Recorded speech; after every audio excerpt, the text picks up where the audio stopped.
Well, just a quick welcome to our 404 viewers. If you've just joined us, you're with the news at 1. So one issue that we've seen coming out of the protests is police brutality against protesting and non-protesting students. And for more on this, I'm joined now on the line by Dr. Johan Burger from the Institute for Security Studies. Dr. Burger, thank you for your time. Police and private security have come under fire for being too aggressive or heavy-handed in their handling of students during this protest action. Do you agree? Natasha, yeah, good afternoon.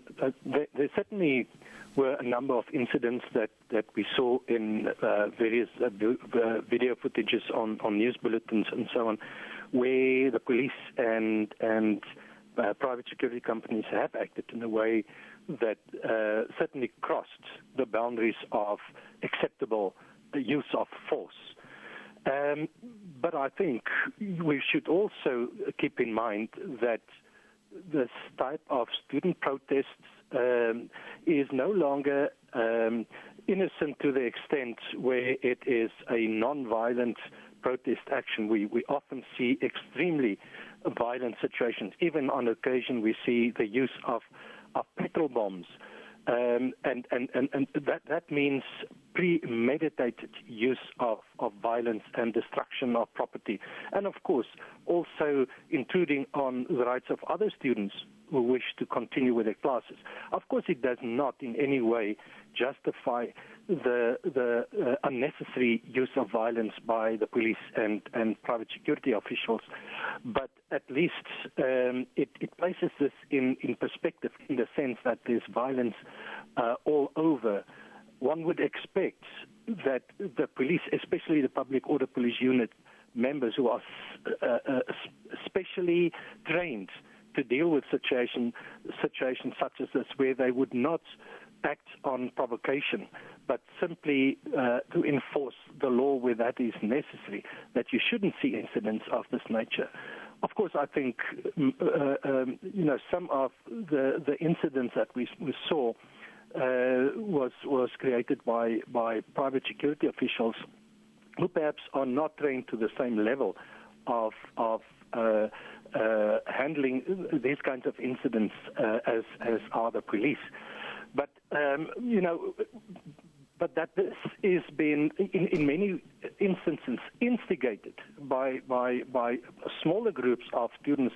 I can't help to get the feeling that this may be in parts a deliberate action, because people are aware of the police and everybody else being stretched over time, and they become frustrated. Well, then let me ask you this, Dr. Burger. Having said that, there's this view that even before clashes occur between the police and the students have an unfair advantage of public sympathy because of our history. So it puts the police in a very compromised position. Is there any truth to this? Well, in some ways it could be. I mean, certainly the general public's sympathy would be with students. We are talking about young people. We are talking about a legitimate cause. Fees are extremely high, and for many completely unaffordable. So I think we are starting from a base of complete public sympathy with students. But the police and the security officers at campuses also have a responsibility to protect people, including those students who are protesting, and of course those who are not part of the protest action, the personnel at those universities, and certainly the extremely valuable property at those universities. So it's a recipe for this kind of violent conflict.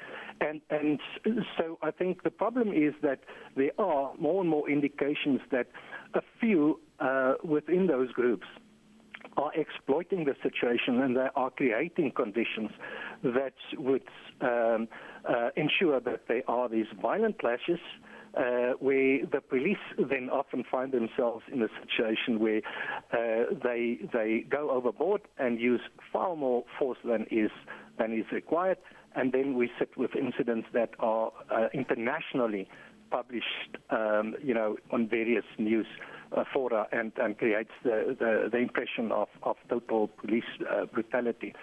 So it's a situation we must understand that the police have not created and that they cannot solve. And it's a situation that they are exposed to in terms of violence and often provocation. And of course, one would expect that they are trained to deal with this. And it's absolutely regrettable to see incidents where they look like they lose that sort of control that they are trained for. And then we see incidents that is completely unacceptable in terms of police use of force.